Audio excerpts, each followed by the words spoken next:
Hello, everybody, and welcome to Limited Level Ups. I'm Alex, and today we're doing our Lessons Learned Streets of New Capenna episode. If you haven't been with us before for one of our Lessons Learned episode, they're sort of our version of the end of format show you tend to see on Magic Podcasts, right? Limited Resources has their Sunshine show, Lords Unlimited has their 50 Takes episode, we have the Lessons Learned episode. I'm a huge believer that every format has its own lessons. And so today we're going to look back at Streets of New Capenna, do a little bit of a post-mortem, try to extract some draft, gameplay, card evaluation lessons that it taught us along the way, and, have a bit of fun, have a bit of commentary along the way. So let's dive in. First, of course, we got to mention the Patreon, patreon.com/limitedlevelups. That's the place you can go if you want to support what we're doing here. If you want to support the show, you want to support any part of my content, whether that be article writing, the stream, the podcast, any way that you consume media from me or any content from me, check out the Patreon. You can also check out the Discord, the Limited Level Ups Discord. That's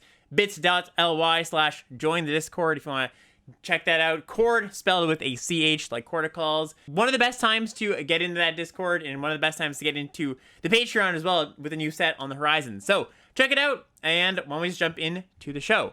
Okay, so the way I like to do these episodes is I like to divide it into three main parts. I like to start with big picture thoughts on the set, kind of just some of my own little things I've noticed, maybe small level ups here and there, some level ups I've observed from players in the community, some level ups that they've had.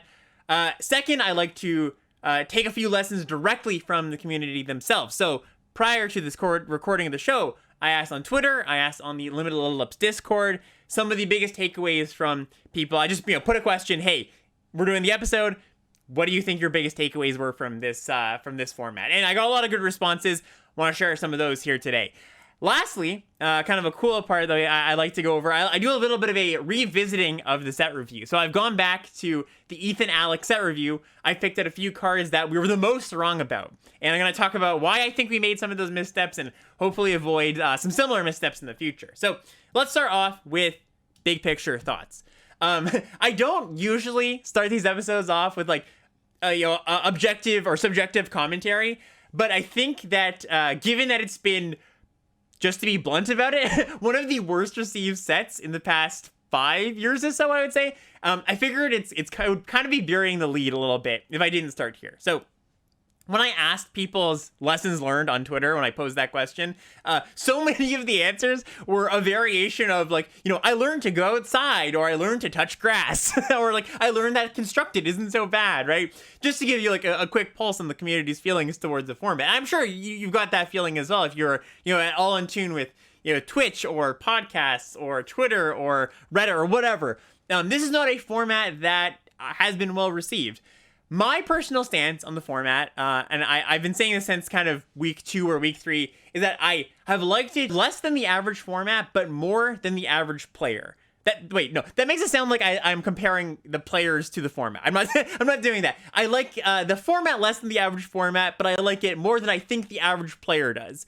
To me, Magic is Magic. There's a pretty low bar that it needs to cross for me to enjoy it, and make me want to spend my time on it. It's really, really tough to find a format that doesn't engage my brain in some way that I find enjoyable, right? There's always some sort of puzzle to solve, I think. But at the same time, once there were other formats to play, I was like, all right, yeah, SNC, see you later. We're playing Theros, we're playing Vintage Cube, we're playing, even SNC Alchemy. I thought was a really welcome shakeup to the format. So, while I was happy with SNC as my, cup and ball or hoop and stick toy, once the shiny new toy came along, I was like, yep, ready to jump ship, see ya. So I think the question is, where did this all go wrong, right? How did we get this format, how did this format get enough things wrong where it created such a strong response and such a consensus response from the community? And I think there's a few contributing factors. The first thing that I think started the format off in the wrong foot was just the mission statement of the set not delivering its promise, right? The mission statement for the set being, hey, you can play 3 colors, you can lean into which family fits your playstyle the best, you can cast these 3 sweet 3-color spells, and I think by and large, none of those things were true, right? It's sort of damning when some of the first advice in the early days of the format from content creators was just be 2 colors, right? It's like, if Neon Dynasty was, the advice people gave was, oh yeah, just don't worry about those sagas, don't worry about those ninjas. Like, that's not a good sign. Luckily, it wasn't like that for Neon Dynasty, but it was like that for this set, for Streets of New Capenna. Too many of the gold cards were just worse than the monocolored cards, right? Both because the monocolored cards, like Inspiring Overseer and Jewel Thief, were very, very strong. But then the gold cards were things like, Crew Captain and Mr. Orfeo, just like cards you didn't really want in your deck. There was also, this more subtle reason that it was difficult to play 3 colors. And that was just the 2 and the 3 drops were just too pushed towards being, on the aggressive end of the spectrum. I think the good cheap 2s and 3s were just too juiced compared to the other cards up the curve.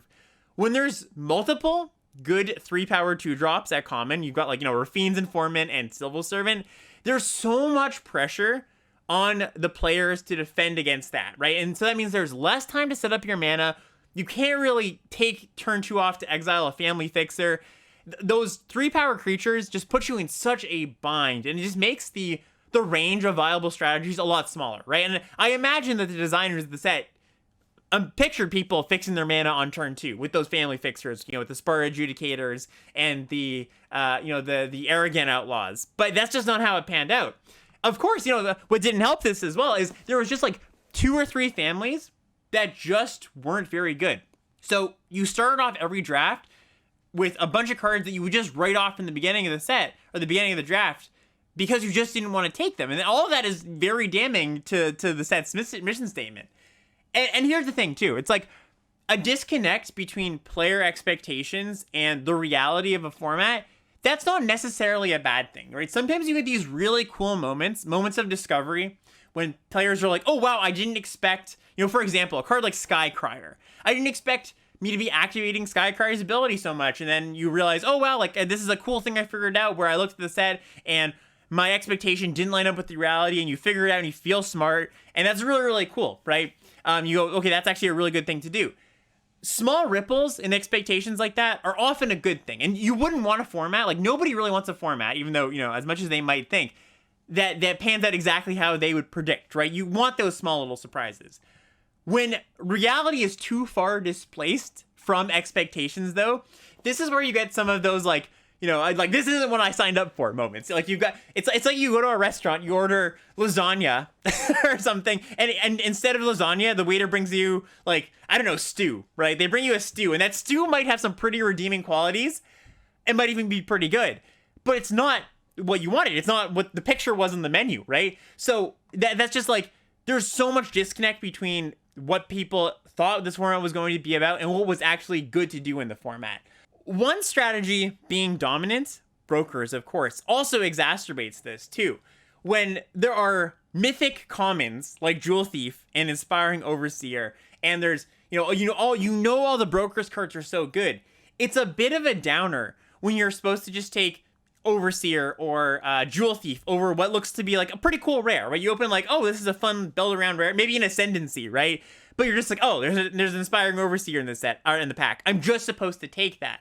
That also adds to a lot of sameness. I think also playing on the ladder, right, on Arena, when there's one dominant strategy, you really, really feel that dominant strategy, because if you're in higher ranks on Arena, you're going to be always facing brokers. I'm sure many people had that experience. So that's just like a bunch of things to start off why this set started on the wrong foot. I think also just tied into there was a few families that just weren't that good. There just wasn't enough good playables in this set. And this is a big thing. This is, I think, one of the biggest, most damning things about a format, one of the biggest things that can go wrong, is when half the pack doesn't matter. Right? When you go, okay, well, I'm opening my first pack and I like 4 of the cards here, and you take one of them, and then the next pack, you're like, I like 1 of the cards here, and you get to pack 3, and you're like, well, I guess I take this C- level playable, and you get to pack 5, and it's like, all right, now there's just nothing I want to take. That's just not fun, because there's not a lot of directions you can go.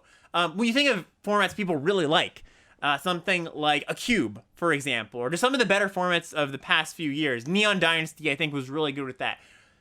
All the cards, for the most part, were playables outside of the last, 6 cards in the pack, or last 5 cards in the pack or so. So you really got a lot of variation in the decks that you got to see. I think one final thing I want to touch on is, for better or worse, content creators have a pretty meaningful influence on the perception of a format, right? And this isn't to say, like, I don't think this is inherently a bad thing or a good thing. In fact, I think it's mostly a good thing that, content creators give you just a general idea, a general vibe of how they're experiencing the format. But there is some amount of, a certain content creator you listen to doesn't like the format, and then another one you listen to doesn't like the format. That can kind of weigh on you, and maybe you're somebody who was going to do 20 drafts anyways, and it doesn't really matter. But maybe you're somebody who was only going to do 2 drafts, and maybe you were going to do 10 if, you heard good things about the format. You hear LSV and Marshall and Ben and Ethan and myself being like, oh yeah, like Streets of New Capenna was really fun. Maybe you didn't have a great first draft, but you go, you know what? I'll jump back in. I'll try one more draft. And you go, wow, that was actually really fun. I really enjoyed that. The Theros Beyond Death actually came to mind when I was thinking about this, because there's a lot of games of Theros Beyond Death that can seem really one-sided, because there's some really good rares in that set. And I think if you just experience like 2 drafts of Theros Beyond Death, it's very easy to be like, I'm off it. I just don't want to play this, because you get, ran over by the bombs. War of the Spark, I think, is actually a really good example of this too, where you're like, oh my goodness, like the Planeswalkers just every single game, I don't know how to deal with them. And you can be turned off of the format. But if you hear content creators being like, oh yeah, this is a really good format, you might jump in for a few more drafts and be able to experience, oh, okay, this game didn't pan out, or this draft didn't pan out like my last one. I actually did have a good experience. So all this is just to say that the conversation around New Capenna started off bad. I think it got worse. I think it was exacerbated by content creators' opinions. I think the format, as much as I am condemning it, was not as bad, or people would not have the perception that it was as bad as it is if so many of the opinions they were hearing were, oh, this is terrible, we don't like this format, right? This isn't an indictment on the content creators themselves. Of course, you're gonna like what you like. That's there's nothing wrong with that. I'm just saying that I think that there is room, if you hear a content creator or somebody's opinion you trust saying, I'm not so into this format, for the format not to just be straight bad. I would say if you can, give the format a few more reps, because I know there's a lot of people who really stand by this format. Streets of New Capenna are like, yeah, I actually really like this one, which, more power to them. All right, so that's my little opinion piece to start off with. Let's start with some actionable takeaways now. So this was very much a lopsided format, right, where Brokers was just dominant. And I think in formats where one strategy is just head and shoulders better than others, I'm thinking Midnight Hunt with blue-black or blue-white, AFR with the red-black Steel and Sack. I think strategically, it's just right to go into the draft and expect to be in that best deck until the draft tells you you can't be that. At least in the early stages of the format, right? The first week or two. So many of the top drafters, quote-unquote, get their money just by exploiting the fact that one deck is so much better than the rest of them, and most players don't know that in the first week or two of the format. When you have a deck that is so much better, so much, head and shoulders above the other decks, and like I said, Brokers was that in this format, it kind of raises this question of what does it even mean to be a good card? Right, I think a good comparison or a good example of this would be looking at something like Ziatora's Envoy, which is the 1 black, red, green, 5/4 trampler with Blitz, and when it deals combat damage, you can cast a card off the top of your library, and then compare that to something like Graffine's Informant. Well, if you look at these cards at the beginning of the set, when you hadn't played, you asked me, which is a better card? I would say, pretty obviously in my eyes, Ziatora's Envoy. But of course we know the way that the format panned out, Graffine's Informant, well, number one, I think we all underrated Graffine's Informant on raw power level a little bit. But 2, because white is so good, you're going to be taking Graffine's Informant pick 1, pack 1 over Ziatora's Envoy or any Jund Riveteer card, because you don't want to be in Jund. So really, in these formats with lopsided decks or lopsided strategies where one's just so much better and one's so much worse, you kind of have to readjust what your definition of what is a good card and a bad card. I was watching one of Sam's Black streams early in the format, and somebody asked him, are you forcing Brokers, right? Like, do you believe that forcing Brokers will make you win more? I don't remember the exact wording, but there was some implication of the comment that, the conversation is that most conventional wisdom says it's incorrect to force, so like that the commenter was a bit surprised when Sam was taking what they thought was a worse white card over a better, let's say, red or black card, right? And I thought Sam's reply to this question of, are you forcing, was it was so good. He just said, I'm just taking the card I think will lead me to winning more often. And it's just that simple. I think there's this idea of, well, I opened up this really good card and maybe Jund isn't that good, or Riveteers, whatever you want to call it. I think we're going to, after this set is done, default to calling it Jund again. But maybe, you take that Zerator's Envoy and you're like, well, I know this deck's not that good, but this card's really good, right? So that means I should take it here and make this try to work. If there's a time to draft this deck, it must be now. But I think really, and again, this is all about strategically maximizing your win rate. Take the card that you think will lead you to winning more often. And I think so much of the time it is just take that card that belongs in the best strategy. Now, of course, there's a lot of room for exploitation on both sides here. Right? I was talking about exploiting the format early when there's a lack of knowledge. And if you've been drafting the format recently, in the past week or two, I'm sure you'll notice that there's a lot of draft pods where Maestros is very open, because I think people drafting this format still know that Brokers is really good. So you often get stuff like Corpse Appraiser late, and maybe you get a Hostile Takeover passed to you. With enough people in the pod taking Brokers cards, of course, the pendulum swings in the opposite direction. You might ask yourself, how do you navigate these spots where well, you're in this mid part of the format where Brokers is the best deck, but you also know everybody else kind of knows that. And it's like, okay, how do I navigate this space? I think the key is honestly what, the Sam Black mantra of draft the cards you want to play. Or the way I would put it, the mantra I have is draft the deck you're drafting until you can't. Which is just the idea of take the good cards, right? In this case, the Brokers cards early. And if that's completely shut off, then sure, you move into Maestros, you move into whatever other deck that's available.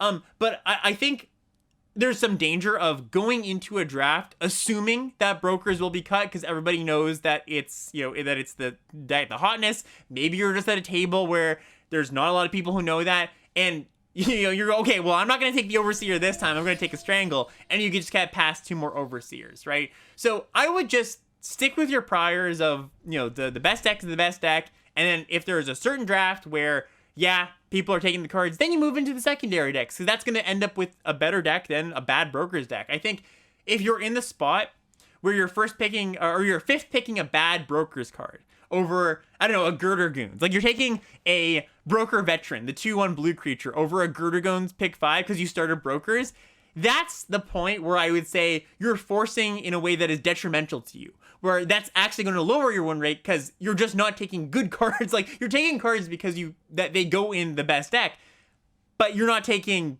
a good card in general, because I don't really want a Broker Veteran in many of my decks. So once you get to that mid part of the pack, really important, even though you've started in that best deck, be willing to pivot when you see those good cards. Or it's not even when you see those good cards. More importantly, it's when you see a lack of the good cards for the deck you've been drafting, right? If you've already been drafting that Brokers deck, don't just stick in there until the bitter end if the cards aren't coming to you. Okay, another big takeaway, and there's so many things I could talk about with this, but mana bases. I'm going to try my best to synthesize some salient points here, because I feel like I could talk forever about mana bases. I feel like mana bases, and making sure you draft in a way that you have a clean mana base, is a lesson that gets tread upon format after format, right? I was just looking at the Neon Dynasty Lessons Learned episode in preparation for making notes for this one, and I was like, oh my gosh, we just talked about that. We went over multicolor mana bases and making sure that you're not too greedy and pushing the limits, and when to be greedy with your mana base.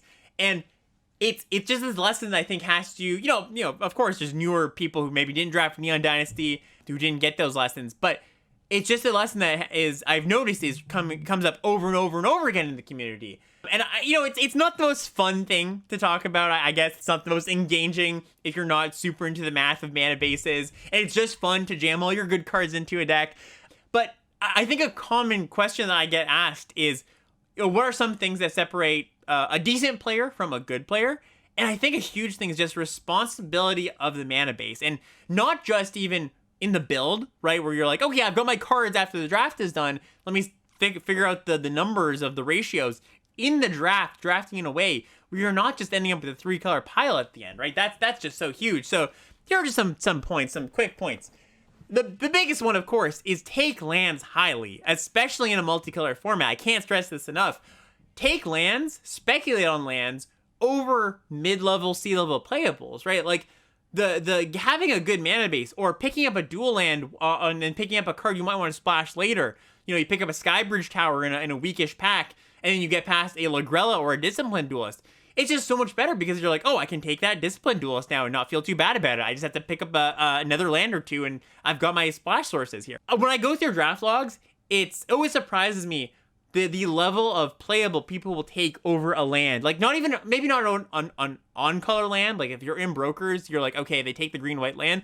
But let's say they're green-white in pack 1, and they, you know, the Cabaretti land, which I guess is a green-white land in particular, but the level of playable that I see people not taking over just a land, which is so flexible and keeps you so open and it just improves your deck in so many ways, is shocking to me, honestly. So that's just one thing.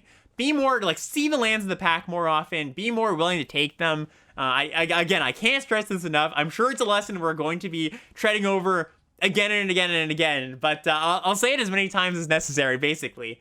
I will also say it's important to know what's worth sacrificing in terms of your mana base for consistency, right? Or what's worth sacrificing in power in terms of consistency.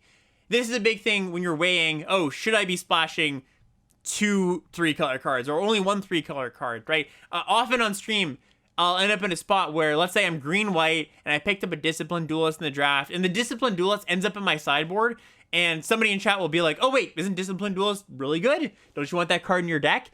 And yes, I definitely do, but it's just not worth hitting consistency because I didn't pick up the lands I needed, right? So that's a really, really big thing. One of the other things I want to highlight is that your 2-drops often define what your base colors are in a 3-color set. One of the examples, of course, is you've got a Maestros deck, and you've got Snooping Newsies and Body Droppers in the 2-drop slot. And that just doesn't make a lot of sense, right? Your mana base should be weighted towards one direction, right? Or at least, you know, 2 directions, two main colors, and then a splash on top most of the time, unless you just have, like, you know, 7 dual lands and you can be full 3 colors. You still want to maintain some sort of integrity on turn 2, so that you're not like, well, I've got a red land and a black land, and I've got a Snooping Newsie, and I can't cast that till turn 4 because I'm not going to draw my blue source until then, right? That's just a recipe for disaster. So many times when I did deck techs, I'm just like, just fix these 2-drops, make them just 2 colors. You don't have to play your Body Dropper in your Maestros deck. It's not even doing that much anyway because you don't have that many Blitz creatures. So I will also say that there's times when you should not be responsible, right? There's times where you should stretch for those powerful cards, and figuring out that balance is really important when you're trying to figure out in the draft and as you're deck building what your mana base should be.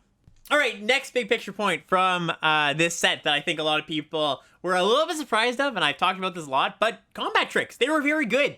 Combat Tricks were great in this set, and I think this is, we haven't had a set in a while. I guess M21 might be the last good example, or maybe AFR is a decent example of sets where Combat Tricks were just some of the better things you could be doing. In fast formats, in formats where the removal isn't so good, in formats like this format where the Combat Tricks are just good. They're just powerful cards like Luxurious Libation, Revelation of Power, Majestic Metamorphosis.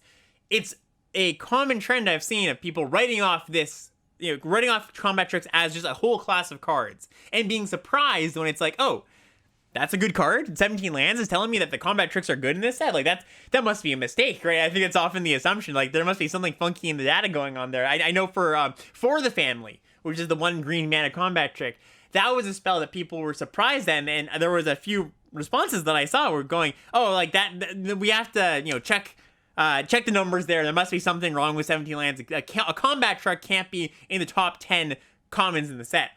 Lo and behold, it was, because tempo is super important. That 4 damage on an unblocked creature, that's really big. So, I just want to put forward the idea once again that Combat Tricks aren't inherently worse than any other class of cards. They often end up being worse because of contextual factors in the format, but don't write them off and don't be super surprised when they do end up being some of the better cards in the format. Planning combats, this is a really big one. This is one that was echoed by a lot of people who I asked about the format. But I think that planning your combats turns ahead was one of the most important skills in this format. So in racing formats, the question isn't often who is the beatdown, but how can I be the beatdown? How can I pressure in a way that presents a meaningful clock while not taking too much damage on the crackback from my opponent, right? Because often in games of Streets of New Capenna, both players want it to be the beatdown. And it's often not this landslide where you're cracking in each turn and your opponent's just trying to stop your attacks, or vice versa, where you're just trying to stop your opponent's attacks and then you've got a good late game because there just wasn't that many good control decks. You were often some shade of aggressive, whether it was like a really aggressive deck or aggressive mid-range.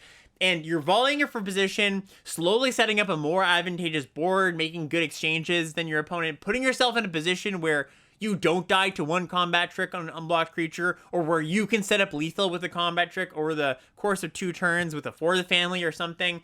So much of being good at combat isn't the here and now. Like, what numbers make sense to line up on my opponent's creatures on this combat? It's what are the best blocks and attacks to be made over the course of 2 or 3 turns. And this is a concept that it's really hard on a podcast to I think, really describe it in a way that I feel like I can meaningfully level you up in this spot. But next time you watch a streamer, or, just something to consider when you're watching somebody better than yourself, watch their combat steps. See how they're planning. See how much time they often take thinking about not just the current combat, but what's going to happen next turn and their plan for each combat. I think often what happens with more intermediate players is they do take combats turn by turn, and they're not thinking, well, if I trade off here, what's my next turn going to look like? Or if I just take the damage, can I crack back for a good amount of damage? They often think, like, my opponent's attacking me with a 4-power creature, I better block that thing, right?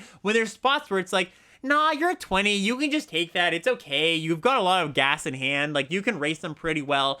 This is a really big place to level up, and like I said, this is definitely outside of the scope of this particular podcast, but if we see formats in the future, which I'm sure we will, that are conducive to racing, this is a really, really important skill. And I just want to shift the conversation and shift the tone away from who's the beatdown to how to beat the beatdown and how to best, employ these combat, taking advantage of combat over multiple turns kind of ideas, kind of strategies, right? That's something that I think is really good to keep in mind when you're trying to get better at one of these types of formats. Next up, I've got a slide that says these effects are just good, and there's 3 cards here that we've seen quite a few times in the past little while that end up just being good cards. So I've talked about this a lot in the podcast during this set release cycle, but Run Out of Town, this is one that is chronically underrated by players, and maybe the audience for this card is just good, me trying to express this is not this podcast. Maybe enough people that listen to this podcast are enfranchised enough, they know this type of effect is good. But I'm sure there's a few people out there who are still not completely convinced with, how good Run Out of Town is, or that this is just as good as a murder and sometimes better. Putting something on top of your opponent's library, while it doesn't get rid of it forever, it does enable an attack or stop your opponent's 4/4 from attacking you for a turn, right? You're at card parity, you're not down a card. It's not like a bounce spell. You're putting it on top of your opponent's library, you're blanking their draw step. This is a real interaction spell. It is something that gets rid of problematic permanents, and in Run Out of Town's case specifically, I've had a lot of situations where I did target their limousine, right, when it wasn't animated, because it does target non-lands and got a blowout, and it's something in that realm. I think just going into future sets, don't just brush these cards off, and especially if you're the type of player who doesn't, see these cards as real removal. It takes a little bit of, I'm not just going to say, put blind faith. Well, maybe I'll say put a little bit of blind faith in what I'm saying here, because I do think what I'm saying is true. But play with them a little more often than you might. Put in more decks than you might expect. Draft a little bit higher than you might usually. You'll start to see there's a lot of situations where you don't have to deal with their cards forever. You just get rid of their 4/4 for the turn, you attack them, and it's a really big swing. Related, out of the way. This is a type of card that I think has just been chronically underrated as well. But I think Out of the Way actually is the first in the long line of cards like this, like 4 mana, bounce a creature, draw a card, that wasn't chronically underrated, right? It was pretty early on adopted as, okay, this is a good card, I should take it early. But often I'm thinking like Lunar Rejection from Crimson Vow. That card went wheeled all the time. I could reliably wheel that card, and it was one of the better uncommons in the set. I think for similar reasons as people don't like Run Out of Town, people don't really like Out of the Way. It's the kind of card that people go, it doesn't really deal with their thing for good, right? drawing a card on your bounce spell is just so good, right? Being able to bounce your opponent's thing, get some tempo, you get your card back. It bounce and card draw is just such a nice combo because number one, bounce is, inherently a tempo-based thing, right? But you get your card back, meaning you're not down a card. And also, when you bounce your opponent's creature, you get more time to use that card that you just drew. So it's just this nice little synergy with itself. And this type of card is always going to be one of the better commons or uncommons wherever you see it. We saw like Into the Royal. It's going to be one of Blue's better tools in the set. And then the last card here I have, Majestic Metamorphosis. I think a lot of people going into the set were like, okay, well, we just saw this with Suit Up in Neon Dynasty, and, it was good in Neon Dynasty because of ninjas, but I'm sure it won't be that good here. It was arguably better here, right? This 3-mana combat trick that draws a card and turns something into a large creature. There's so many things you could do with it, and Majestic Metamorphosis in particular, there were so many times when I made a treasure and then turned that into a 4/4 flyer. My opponent couldn't blow that out. I ate their Jewel Thief. I drew a card, and it was just such a good exchange. So, we've only really seen this pushed of an effect. This version has existed before without draw card on it. So we've only seen it twice.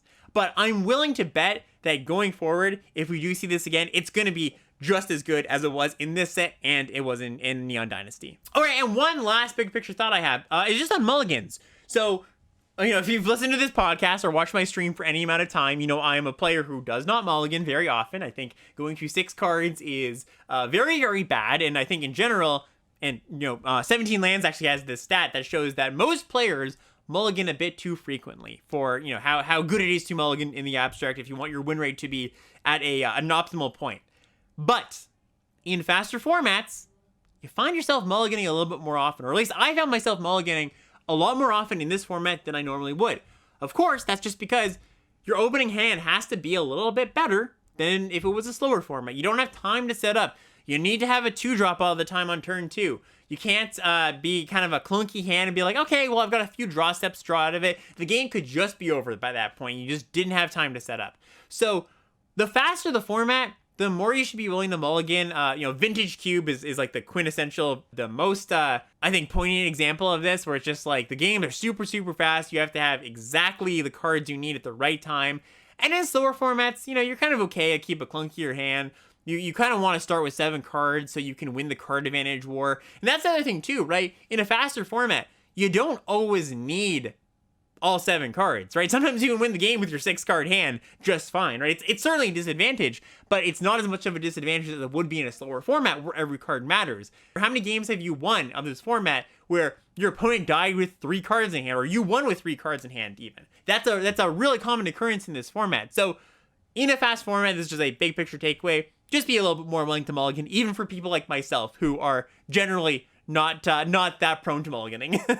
All right. Next up, we've got our second section here. So we've got the community thoughts. And like I said, I reached out to Twitter, I reached out to the Limited Level Ups Discord, and here are some people's takeaways. So first up, we've got our good friend Jamie Topples, streamer Jamie Topples, and she says, her takeaway was playing Constructed isn't too bad. And, this is kind of a little bit tongue-in-cheek, right? This is just, Jamie's way of saying, I didn't play this format very much. But I think there is actually something to be said about this, where I've kind of had this thought for a while, and forgive me if this is sacrilege, but I actually think that more limited players would do good for their own game, their own just, knowledge of the game and how they're playing the game, if they just play a little more Constructed once in a while. Doesn't have to be... you don't have to be grinding the ladder or anything, but I think Constructed teaches a lot of skills in a very direct way that Limited doesn't always teach you in the most direct ways. For example, I think Constructed really helps you to play around things or learn the skill of reading what's in your opponent's hand and kind of sussing that out. I had Ethan on the podcast 2 weeks ago or 3 weeks ago at this point, and we were talking about trying to figure out what's in your opponent's hand. In Limited, that's really tricky. You don't know your opponent's deck composition. You don't know, it could be a wide range of things. In Constructed, it's a lot easier because that range is so much more narrow. You know their deck most likely. You know the kind of deck they're playing. And so you can kind of hone that skill of playing around things and playing a few turns in advance just based on what you expect them to do. And that's a skill that I think Limited players, it's like I said, it's harder to hone that because games are so different. but you do still recognize patterns in limited games. And I think that if you can hone that pattern recognition skill that Constructed teaches you, and that, like that sussing out what your opponent might have skill, I think you can really apply that to your limited game, and it will help you in a big way. So while, Jamie is joking here, I do think that, myself, I actually experienced this myself. I played a little more Constructed. This was mostly because there was an Explorer qualifier this month. And I also played some Modern on Magic Online for another qualifier event. But I had a really good time, and it did flex, even for me, some muscles that I wasn't used to flexing. And I was like, you know what? This is a different kind of Magic. I'm still enjoying myself, and I do feel like I'm really learning something. So this is just a call to say, if you at all have any interest in playing Constructed, it's not for everybody, I understand. Just push yourself a little. Be like, you know what? I'll build a cool deck with, I'm sure you have a bunch of wild cards, right? That limited players are not short on wild cards. Find a deck that's cool. Maybe you'll enjoy it. And I personally have in the past little while. Next up, we've got from Nelson on Twitter, Starcat Cafe. Nelson says, honestly, I learned that it's okay to not grind to get full set completion if you're not enjoying the format. Big time. This is a huge thing, right? I think I would be remiss if I didn't note this as one of the big things about this set. This set did have a lot of players step back and go, maybe I'm not enjoying this so much. Maybe I don't need to draft 3 times a day or whatever. If you're not enjoying a format or a set, it's totally okay to step back. And I know most people will go, oh, of course I know it's okay to step back. But then a lot of people don't. And I think that harms them in a lot of ways, right? It hurts their their feelings towards themselves, honestly, their mental health. It hurts their feelings towards the game that they ostensibly like to play. If you're not having a good time, whether this be a full format that you can't get into, or there's a few drafts, so you've been like, I just haven't gotten the swing of things. There's a few approaches, right? You could really go, I want to get better. You talk to some friends, you watch some streams, you can do that. But another approach is just step back for a little while, or play other formats. Play Cube, right? Play. If you have Magic friends that you live close to you, play some Commander or something like that. It's totally okay. I would recommend just taking a little bit of a step back. I think we get very, very short-sighted as limited Magic players sometimes, being like, this is the format. We're in this format. I gotta play this format.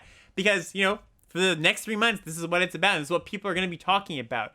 I would just really stress the idea that, have a bit of introspection. Ask yourself, am I still enjoying this? Is this something I'm into? Because I can tell you, there's been a lot of disgruntled people in Discord, I've seen on Twitter, in Twitch, that are just like, I really don't like this format, but I'm still playing it, right? And, maybe people can complain and they really aren't having a terrible time. They just wish they were having a better time, and it's fine enough Magic, like I was saying for myself. But yeah, that's a big thing. I would just say, take a step back. If you're not playing Magic, there's a lot of other games, and there's also a lot of other ways to play Magic. So, just some food for thought. True Namer says, I've learned that if we complain to Wizard about color weakness enough, they'll print cards like Overseer to fix it, which, is kind of a tongue-in-cheek thing. But seriously, it taught me not to overvalue fixing in 2-color decks. Sometimes I'd end up with 8 fixing lands and short on good playables. Really, really good point here. So I was just stressing the importance of fixing. Earlier in this podcast, and when you're drafting a multicolor deck, or you think you're going to be drafting a multicolor deck, or you want to speculate. But there certainly comes a point where you can say to yourself, okay, I know I'm 2 colors, and I don't need to take that 5th dual land. My green and white are open enough. I'm pretty sure green and white are going to be open enough that I get good playables as this draft goes on. And I don't need to splash. My deck's already solid. I can probably take this, maybe a marginal card, maybe like a C-level playable, over a land, because one, maybe you don't get to 23 playables, which, in that situation specifically might not happen because it's very open at your table, like I was saying. But there are situations where it's like, you don't need that 6th tap land or whatever it is, right? So really weigh how likely you think it is to splash, or in your particular draft, versus, hey, I'm just going to be a 2-color deck. I don't need that nth tap land. And that's something to consider as well. As much as I've been stressing, it's good to draft mana fixing. Sam P. MTG says, well, I've learned that every decision you make in the first 3 turns or so of a limited game matters way more than I'd previously thought. Not just spells, but land sequencing and combat decisions. This is especially true in Streets, but working on optimization of these decisions applies everywhere else, I feel. Yeah, this is huge. So in faster formats like Streets, your decisions are more compressed, right? Because you just have fewer turns of the game, which means every game action you take is more impactful because it's just a larger percentage of the game than it would be in a, in a 12-turn game.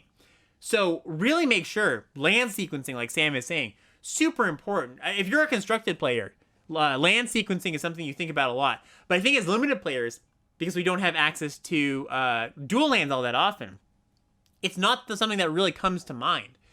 But making sure you play the right duel on turn 1 so you can cast your Civil Servant if you draw it on turn 2. Or cracking your Maestro's Theater to get red instead of blue on turn 2 if you feel like that's the right thing to do. That's a really, really big thing, and it can have huge ripple effects if you make the wrong decision. Also, combat decisions. Do you trade off on turn 2? Do you attack on turn 2? Can have huge implications, a huge butterfly effect down the line, right? So often we think about, it's very easy to see, my opponent, this was a key turn of the game on turn 4 when they cast their removal spell and they had a combat trick. That was huge. Or, yeah, I drew my my removal spell at just the right time. That was what won me the game. But the invisible parts of Magic are these early decisions, and making sure you're optimizing here is really, really important as well. And it's so insidious in a way to be like, yeah, I'll just play my spells. It probably won't matter. Surely this won't matter, right? If I played the wrong land here. But it can come back to bite you huge, big time, right? So really be cautious that just take a breather, right? Like at the beginning of a game, take a breather and be like, okay, let me try to play these first 3 turns as best I possibly can. It often, the first 3 turns of a game of limited can feel kind of scripted, but there's small decisions like which land you're playing, what card you're attacking with, what tells you're giving off from your to your opponent by attacking with certain things that can really impact the rest of the game. So really take note of that. Last one here from the community. I'm not gonna read this whole one, but Johnny D from the Discord says something that I thought was really important. Basically, Johnny's point is in the draft, in a gold set or in a set that has fewer paths than a set where there's 10 color pairs that you could draft, right? Maybe there's fewer paths you could take because there's just not that many decks you want to be in. In Streets, that's very true, where you only really wanted to be in like 3 or 4 decks. So there wasn't that many available paths for you. You weren't going down the Jetmir's Fixer path very often, right? That just wasn't a path you wanted to go down. So when there are fewer paths in a format, flexibility in the draft is a little less important. So what that means in practice is you can take gold cards. You can take a broker gold card early because you're just very likely to end up in brokers. Another way this pans out is in formats where all 10 color pairs are viable, or 6, 7, 8 color pairs are viable, and you're not sure exactly where you're gonna go. A good strategy is to get deep into one color and then figure it out later. Figure out your second color later. You pick up a white bomb and you get deep into white, and then you figure out, oh hey, like blue's pretty open, I'll move into blue. But in a set like Streets of New Capenna, where it's a gold set, so there's just, you're not going to be going down the red-blue path very often, but also there's decks that you don't often want to get into, like green-red. Flexibility doesn't matter as much, or is less important, just because your options are already funneled for you, right? So be okay in a draft like this, or in a draft format like this, to just keep taking powerful cards and see where it goes. I would give up less for the sake of flexibility in a format like Streets, and just go for the power, speculate on things, figure it out later, because if you're going too far down the path of flexibility, you're taking kind of medium white cards in the middle of the pack just to stay white, you do give up on a little bit too much. You give up on the cool gold cards, the good gold cards that exist. You give up on speculating on a Jewel Thief in pack, late in pack 1, where that might be a spot where, in other formats, you just take that white card and keep going down your white path. So just something to apply to formats like Streets of New Capenna that maybe don't have as many places you're happy to be in at the end of the draft. All right, last part here before we get into the chat Q&A, revisiting the set review. So I'm actually pretty happy to say, going back, there weren't too many cards that we got wrong, or at least not grossly wrong. There was a few letter grade discrepancies here and there. A C was a C+, a C+ was a B-, but for the most part, I think me and Ethan hit the nail pretty well on the head for this one, which is very relieving because I think Neon Dynasty was actually the set we got the most wrong on, funny enough. So let's just get into it. The first one I want to talk about is the shield counter cards. I think we were really high on them in the set review. We're like, yeah, shield counters. But it didn't really reflect our opinion of the cards. So we gave Disciplined Duelist, for example, the Bant 2-1 Double Striker with a shield counter, a C+. We gave Dapper Shieldmate I think like a D. And to be fair, nobody really thought Dapper Shieldmate was going to be a good card. But I think what this comes down to, for me, at least my takeaway here, is really think about the play patterns of the cards if you're really trying to go deep on evaluating. For Dapper Shieldmate, I kind of wrote it off as a Estwald Shieldbreaker analog, which is that card from Crimson Vow, the 4-2 that attacks and you can pay 1 to give it indestructible. I was like, oh, it's kind of like that card. The difference between Shieldmate and Estwald Shieldbreaker, though, is that Shieldmate blocks on turn 4 pretty well when it comes down, whereas the Shieldbreaker doesn't. It's just a 4-2. It doesn't block their 2-power creatures.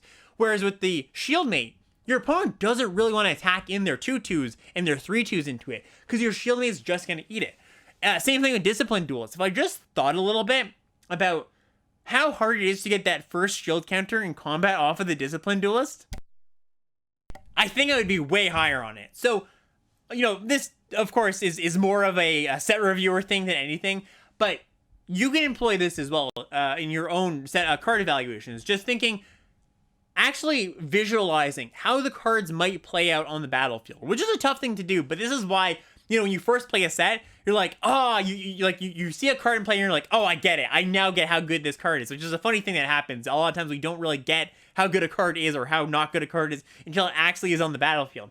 If you just visualize it, I think, a little bit, or think about how the play patterns work, I think you're going to get some insight into cards that might be a little bit difficult to evaluate.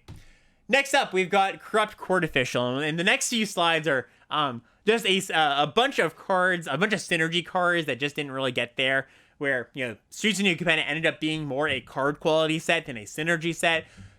Court Official, of course, was a victim of Virus Beetle being really good in Neon Dynasty, right? And I think that colored my evaluation a little bit, and, to be fair, there were some synergies where you go, oh, okay, the casualty cards, those seem pretty good. I can stack my Court Official, get a little bit of value. Court Official ended up being like a C. A totally fine card, but nothing you were going, wasn't a premium 2-drop by any means where Virus Beetle was. And it turned out that the casualty synergies, while fine, just weren't that special. You weren't dying to enable your casualty synergies. Like, sure, you picked up a Grizzly Sigil and you go, okay, yeah, this Court Official's pretty good. But it wasn't anywhere near, I've got ninjas, I really want Virus Beetle, right? Or I've got Artifact Paris, I've really got Virus Beetle.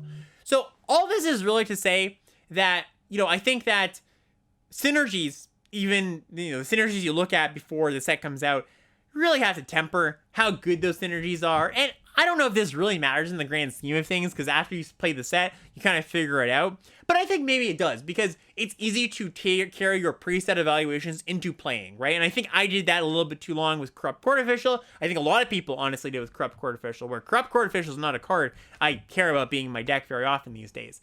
And it took me a while to be like, oh, this just isn't a card I need to take in the draft highly. And that probably affected a few of my drafts. Maybe the big picture takeaway here really is actually don't let your preset evaluations or your priors influence your opinions after you start playing a little bit, which is a lesson that I think, many people have had to learn, and myself included, over and over again. So maybe this time it'll be hammered in to our subconscious, and we'll get it this time.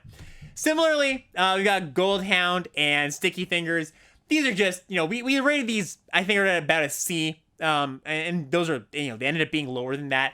It was some contextual stuff where the treasure stuff wasn't that good, and red ended up being not that good. I don't think this is, I kind of just wanted to point this out, not as a failure of the set reviewers necessarily, but just as a, look, these synergy cards that were planted in the set, and they look like they do pretty good stuff, ended up not panning out because a whole subcategory of synergies just didn't really work, right? And along the same vein, Stimulus Package, the 2 green-red enchantment, I was pretty high on this one, honestly. I think I gave it like a B in the set review.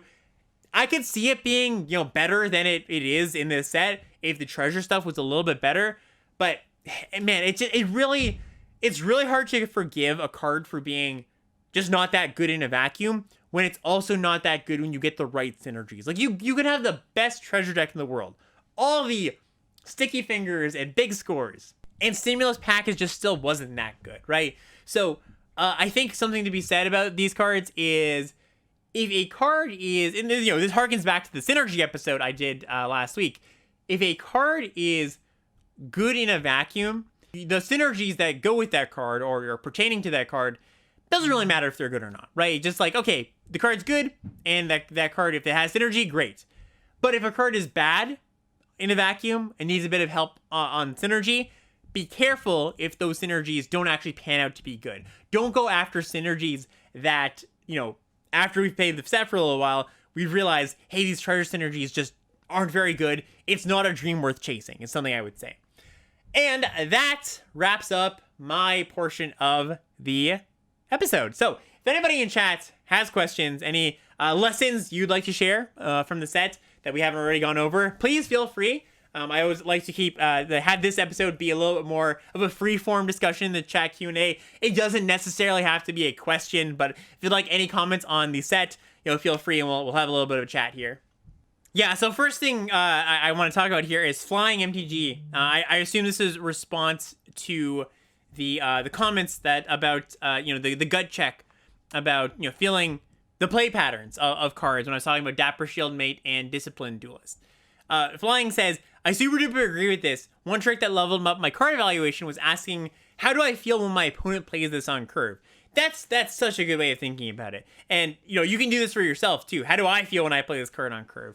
Is it just like, well, I feel like I kind of have to, hope things go right for my creature to do the thing it's doing? Or is it just like, a Jewel Thief is obviously the most obvious example where it's just like, yep, this is great. I want to keep doing this in my future drafts. Note that for your own play, but also note when you're like, ah, man, my opponent played that card and it was a huge pain. I mean, that's how I figured out Dapper Shieldmate was pretty good. My opponent played it on 4, and I'm like, oh, wow, that completely bricks my creatures. I can't attack into that. That was actually pretty good. So yeah, that's a really good way to go about it when you're trying to suss things out in the early days of the format. Yeah, Bones McCoy here says, avoid 3-color aggro cards. Looking at you, crew captain. Yeah, I touched on this, but I didn't talk about this explicitly. I think that's just it's really hard to get 3-color aggro right from a design perspective, because unless you've got untapped dual lands, which I can't imagine they're going to ever give to us in an abundance in a limited set, 3-color aggro just has inherent problems, right? Because you have to play a bunch of tap lands. So your 3-color aggro cards have to be very, very good. I guess Disciplined Duelist is actually a pretty good example of this, to meet the bar of, yeah, I don't just want to be 2 colors, adding a 3rd color is actually worth it.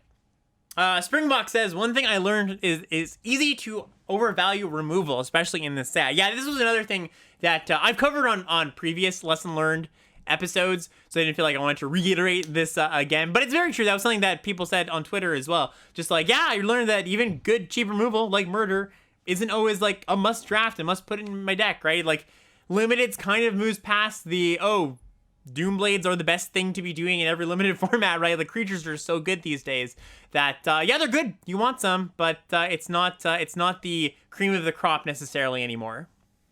Metallic says, I mentioned it earlier, but New Capenna continues a pattern I've seen a decent amount in recent formats, where the power band is entirely wonky. I think Midnight Hunt, AFR, Strixhaven all suffered in this regard to varying degrees, arguably getting progressively worse in this regard. Strixhaven had one school that was awful, AFR had one color that was awful, Midnight Hunt had one color pair that was better than the rest, and now we see Brokers dominate.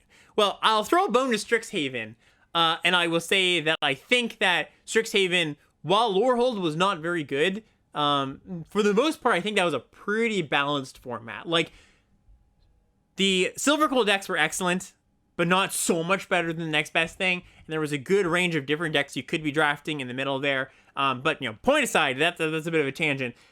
I just want to sticking for Strixhaven there. I do agree.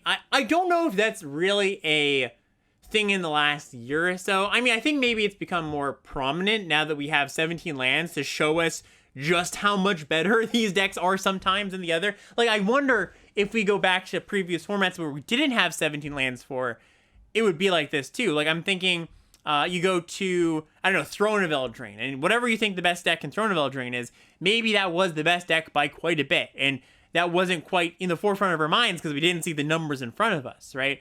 So, yeah, I agree there is some power level wonkiness going on. I think, for the most part, aside from this set and maybe AFR, I actually think Midnight Hunt wasn't too bad, to be honest. But I think aside from those, the balance has been good enough. It's really hard to get a perfectly balanced set. I think that's like almost never going to happen. I think they've done a decent job, although I will agree that it is strange that the when there is power level imbalance, there seems to be one deck that's so much better than the other ones, right? That is something of note. Yeah, rip red green in the last few formats. So it's kind of funny. I think this was on, somebody posted a comment on the limited resources subreddit, and they said, when was the last time red green was the best deck in a format? And I was curious, and I went back and looked. I don't think red green has ever been the best deck in a format. Maybe somebody who has drafted more formats than me can tell me that. I'm sure there's a format or two where it might have been the best deck. But I don't think, like, in the past 10 years, there hasn't been one, for sure. And in, like, I went back even, like, 15 years where I'm not super familiar with the, like, 2008, 2009 kind of sets. But I'm pretty sure none of those formats had red-green as the best deck. I think, you know, as far as design stuff goes, I think it's just hard to draft red-green or design red-green in a way that isn't just big, dumb creatures. At least in a standard level expansion, like not a Modern Masters or Modern Horizons type set where you can get a little more funky with that, right? Like, it's hard to have themes that play well for, you know, your average player. It's pretty straightforward to draft for them, especially appealing to a player that might like to draft a red-green deck. Like, a lot of times they design it in a way for the player demographics that's like, how does a red-green player want to draft, or how do they want to play? They probably want big dumb things, right? So it's hard to kind of break out of that a lot of the time. And you've seen in the past, even with decks like Lorehold, where it's like they try to break the mold. Well, it doesn't go so well sometimes. We had a few successes in there, but it is kind of hard to break the 30-year mold of this is what these colors do pretty well. Oh, chat saying it was the best in Gatecrash, slightly better than Boros. I remember Boros being better, but yeah, I'm willing to buy it. At least, at the very least, to give, you know, to throw Gruul a bone here. All right, I'm gonna wrap it up from here. Thank you everybody for hanging out. I also want to say, for some people who, you know, I've had some people in the Discord and in my Twitch chat they don't know this, but this podcast does get recorded and put on the Limited Level Ups YouTube if you want the visuals. I do this with a PowerPoint slideshow, so if you want to follow along with that and you know, follow along with chat as well, you can go on the YouTube or check out my Twitch VOD. That gets posted just along with the podcast feed. All right, see you everybody, and I think the next episode will be something in the realm of Baldur's Gate, coming for the Baldur's Gate Alchemy Horizons set, or maybe some Double Masters in there. I'm gonna have to see where scheduling happens, but we're gonna be treading on new ground soon enough. All right, see you everybody. Thank you so much.